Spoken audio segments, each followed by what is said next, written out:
I'm really glad you're here today because we're diving into a story out of Indiana that's getting a lot of national attention, not just because it's political, but because it's getting genuinely intense. We're talking about redistricting, pressure, lawmakers being targeted, and the bigger questions all of this raises about democracy, power, and safety. Let's get into it together. So, here's what's going on.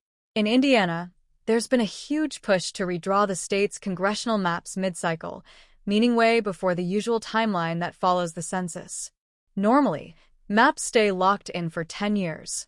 But right now, some national Republican voices, including President Trump, want Indiana to redraw its districts early in a way that could potentially give Republicans more seats in Congress.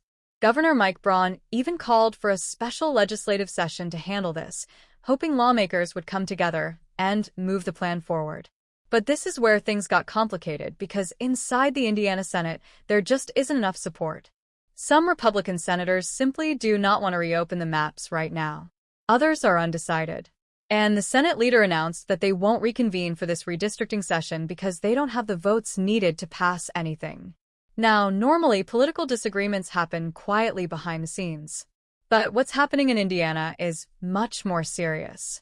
Several lawmakers who have expressed hesitation or opposition to the redistricting push have reported being targeted with something incredibly dangerous: swatting.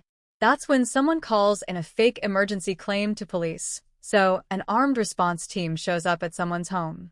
It's extremely dangerous, and it's meant to intimidate. Multiple senators, all Republicans, have said they experienced swatting attempts or threats right after speaking out or signaling they weren't on board. One senator said a fake domestic violence report was called in to his house. Another had a false emergency call claiming a violent threat. Police have confirmed that several of these incidents are under investigation. And this is the point where we need to stop and really think, what does it mean for democracy when lawmakers are being intimidated simply for having a different opinion? How can anyone vote honestly if they're worried about what might happen at home to their family? And maybe the biggest question: how much pressure is acceptable in politics before it crosses a line we can't ignore? When politics shifts from persuasion to fear, it changes the whole system. Let's zoom out for a moment.